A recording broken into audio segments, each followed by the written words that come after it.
कि बेड लगा हो आराम से सोएंगे, आपके महल को बुलडोजर से ढा दिया जाएगा। बिल्कुल आपके पास सियासी जरूरत नहीं होगी। बिल्कुल याद रखिएगा, अभी ये हशर बहुत अच्छा है, यहाँ बैठ करके आप मेरी सुन रहे हैं, मैं आपको सुना रहा हूँ। एक टाइम आने वाला है और 2027 उसकी आखिरी तारीख होगी। उसके बाद अगर हालात ऐसे ही रहे और ये भारत जनता पार्टी जिसका नाम बीजेपी है, अगर ये दोबारा इख्तियार में आई तो खुदा की कसम क्या होने वाला है शायद चंद लोग उसको देख पा रहे हैं। आपको अपने हमें किसी जो है समुदाय से, किसी अपने हिंदू भाई से कोई नफरत नहीं है, लेकिन हम तो सबसे बड़े दुश्मन अपने बेटे और बच्चों के हैं। सही है। अगर आप बिगड़े हो बताओ ईमानदारी से, अगर बड़का बिगड़ गया तो छोटका कैसे सुधरेगा? हमारा बड़का बिगड़ा हुआ है। दिक्कत इस बात की है, जिस दिन बड़का सही होगा छोटका ऑटोमेटिक सही हो जाएगा। हमें अपने आप को सही करना पड़ेगा, समझना पड़ेगा, राजनीति की ताकत को समझनी पड़ेगी। और समाज के अंदर ऐसे ऐसे लोग हैं जिनके बातों में आप आ जाते हैं, नहीं मेरे भाई वो सब कुछ मेरे साथ करते हैं, वोट नहीं देते। आप भी उनके साथ सब कुछ करिए मगर वोट उनको मत दीजिए जो समाज को नुकसान पहुंचाने का काम करते हैं। आप अच्छे आदमी की तलाश करिए। अगर 10 कैंडिडेट हैं, आप अपनी नजरों को उठा के देख लीजिए। जीत और हार का फैसला अल्लाह करेगा, लेकिन आप अपने वोट का फैसला खुद करते हैं। अच्छे आदमी को वोट दे दीजिए, खुदा न खास्ता अगर वो हार भी गया, अच्छा काम करेगा तो आपको सवाब मिलेगा। और अगर आपने अपने वोट को ऐसे आदमी को दिया जो जीत गया, उसके बाद लगातार वो बुराई पे बुराई कर रहा है, उसका असर आप पर और आने वाली नस्लों पे भी पड़ेगा। गलत कह रहा हूं तो बताइए मेरे भाई, होश में आइए। हमारी कौम जोशीली बहुत है और जोश में होश को खो देना बेवकूफी की अलामत।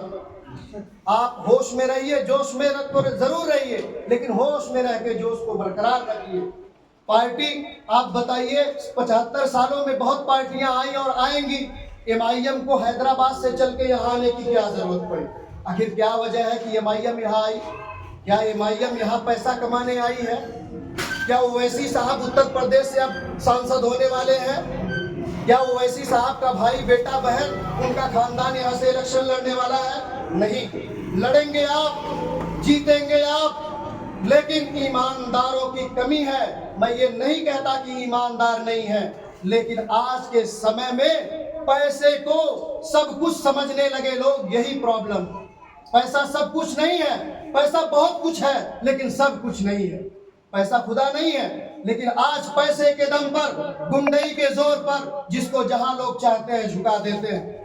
मेरे दोस्त, पैसा भी कमाना है, अपने बच्चों को सबसे पहले तालीम दीजिए, सबसे पहले तालीम दीजिए। चाहे आपका खेत क्यों ना बिक जाए, आपका मकान क्यों ना बिक जाए, कुछ भी हो जाए, लेकिन अपने बच्चे को आप पढ़ाइए। आपको पढ़ाना पड़ेगा। सबसे पीछे हम हैं और ये पॉलिटिकल पार्टियां कहते कहते तो एकदम बिल्कुल जहन्नम में पहुंचा दिया कि मुसलमान पढ़ता ही नहीं है। नहीं मेरे दोस्त, हुकूमत से मैं कहना चाहता हूं कि जितना नौजवान हमारा पढ़ा है उतने ही को तुम नौकरी दे दो, अभी तुम्हारी हालत खराब हो जाएगी।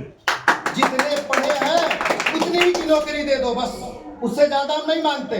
जब और पढ़ेंगे तो औरों को दे देना, लेकिन नहीं, उनको देना लेना आपको कुछ नहीं है। ऊपर से जलील करना है, मॉब लिंचिंग करना है। कोई अच्छा वकील आप बताइए, आपको वकालत की जरूरत नहीं है?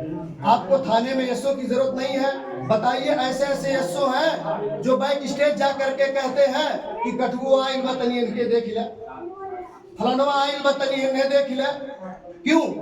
वो जानता है कि अगर आपको मारा जाएगा, आप चिल्लाओगे, आपके पास ना माँ है ना बाप है, आप यतीम हो। आप क्या हो?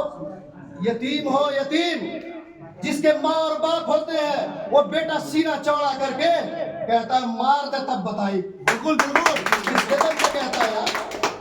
किसके दम पे कहता है? अपने माँ और बाप के दम पे कहता है। ऐ उत्तर प्रदेश के मुसलमानों, ऐ बगहा के लोगों, ईमानदारी से बताओ तुम्हारे पास कोई रहनुमा है? चलो दूर मत जाओ, उत्तर प्रदेश तो बहुत बड़ा है। आप जिला लेवल पे बता दो, विधानसभा लेवल पे बता दो, एक आदमी नहीं है। और जिस दिन फंस के जाओगे थाने पर, खुदा न तुम्हारी चमड़ी को लोग निकाल लेंगे। जो वहां गए हैं, जो रगड़े गए हैं, वो जानते हैं हालात को। हालात बहुत नाजुक है। आप पहले देखिए, एक बात और आपको बता दूं कि जिसके माँ बाप नहीं होते उसको हर तरफ से दबाया जाता है। आज पूरे हिंदुस्तान में, पूरे देश में ईमानदारी के साथ बताओ, मेरे सदर से बड़ी डिग्री किसी के पास है क्या? नहीं। सदर मजलिस अलहाज बैरिस्टर असदुद्दीन ओवैसी साहब से बड़ी डिग्री, बैरिस्टर की डिग्री किसी के पास है क्या? है? नहीं है यार। इतना शानदार, खूबसूरत, 6 फीट से ऊपर का नौजवान, 55 साल उम्र, लेकिन 35 का लगता है। 5 वक्त का नमाजी। तुम्हें क्या चाहिए? फरिश्ता चाहिए क्या? अगर आपको फरिश्ता चाहिए तो एक दिन फरिश्ता बन के दिखा दो। चलो फरिश्ता ही तलाश कर लेना मेरे भाई। बताइए, मुलायम सिंह जी के लड़के अखिलेश यादव जी पाक साफ रहते हैं क्या? अगर आप दूसरी तरफ से जाएंगे, क्या देखना चाहते हैं? जितनी लीडर के अंदर क्वालिटी है, पूरे हिंदुस्तान एक तरफ। और याद रखिए, जब पहलगाम का हमला हुआ, पूरे हिंदुस्तान में बहुत नेता थे, बहुत लीडर थे, लेकिन बीजेपी को झुकना पड़ा ओवैसी के सामने और कहना पड़ा, अरब कंट्री में जाकर साहेब हमारी नुमाइंदगी कर दीजिए। बिल्कुल। भारत की नुमाइंदगी का कमान किसे दिया गया? ये बीजेपी की सरकार को पता था ओवैसी से ज्यादा काबिल लीडर हिंदुस्तान में कोई नहीं है। और पूरी ईमानदारी के साथ जब उन्हें मौका मिला तो अरब कंट्री में पाकिस्तान की धज्जी उड़ा दिया। और याद रखिए, पाकिस्तान हमारे देश का नहीं हितैषी है, तो मेरा हितैषी कैसे हो जाएगा? नहीं हो सकता।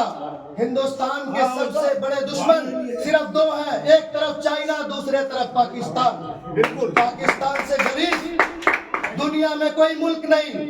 आप कहेंगे पाकिस्तान के बारे में, आप ऐसा कैसे हैं, वहां बहुत सारे मुसलमान बसते हैं। जी, लेकिन आप दिल पे हाथ रख के बताइए, जितना ज्यादा पाकिस्तान ने इस्लाम को बदनाम किया, दुनिया में कोई मुल्क है जो बदनाम इतना किया हो? बिल्कुल। बताओ। सही है, सही है। सबसे ज्यादा इस्लाम को बदनाम पाकिस्तान ने किया। और यूं ही लड़ते रहना हिंदुस्तान से गलत बात है। अगर कोई हमारे छत के ऊपर ढेला फेंकेगा, पत्थर फेंकेगा, ईंट फेंकेगा, बताओ मैं बर्दाश्त करूंगा? मेरे मुल्क के ऊपर जो भी इस तरह की हरकत करेगा उसे जवाब दिया जाएगा। लेकिन आपको कहा जाता है आप बहुत थोड़े हो। कौन कहता है? ओवैसी साहब को बी टीम कहने वालों, दलील लाओ वरना हम तुम्हें दलाल समझेंगे। बात समझ में आई क्या? जो कहता है वो बी टीम है, उससे कहो दलील लाओ, प्रूफ लाओ। अगर दलील नहीं दे पाया तो वो दलाल है, दलाल। अब ये पता करना होगा किस पार्टी का दलाल है, वो बता देगा।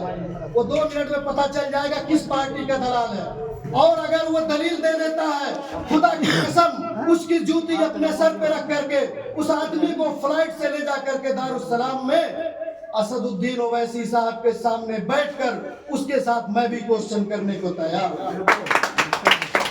लेकिन बहुत साल हो गए, 2014 से नगर नगर डगर डगर न जाने कितने गांव में हम लोग गए। कहने वाले तो बहुत मिले, दलाल तो बहुत मिले, दलील नहीं मिली। दलाल बहुत मिले, पता चला एक भी कोई दलील देने वाला दलाल नहीं मिला। वो दलाल है, उनकी छोड़ दीजिए, उनको कहने दीजिए। पता जब करोगे तो पता चलेगा ये मुलायम सिंह की पार्टी से किसी नेता से अटैच है। इसका काम धीरे से हो जाता है। इसका कोई मामला होगा तो फोन कर देंगे, अरे फला साहब जा रहे हैं, जरा देख लीजिएगा। लेकिन आम मुसलमानों का काम, आम दलितों का काम, आम गरीबों का काम, आम मजलूमों का काम कोई करने वाला नहीं है। काम को छोड़ दीजिए, अगर जुल्म होता है तो आवाज भी उठाने वाला सिर्फ सदर मजलिस अलहाज बैरिस्टर असदुद्दीन ओवैसी साहब। अब बताओ, इतना कीमती लीडर बताओ दुनिया में कहीं मिले तो बताओ। पढ़ा लिखा भी है, समझदार है, और बातिल के आंखों में आंखें डालकर बात करने की हिम्मत और जुर्रत किसी में है तो बैरिस्टर असदुद्दीन ओवैसी। खुदा की कसम, एक बैरिस्टर मिला तो पूरा मुल्क अपने सर पे उठाया और उसको महात्मा बना दिया, जिसको महात्मा गांधी कहते हैं। बैरिस्टर थे। दूसरा बैरिस्टर अगर देश को मिला जिसका नाम बाबा साहेब भीमराव अम्बेडकर है। देश के लोगों ने हमारे मुल्क के लोगों ने उन्हें बाबा साहेब बना दिया। बिल्कुल बिल्कुल सही या गलत? सही है। आप बताओ, इतनी ना इंसाफी। क्या वो बैरिस्टर नहीं है? क्या वो पढ़े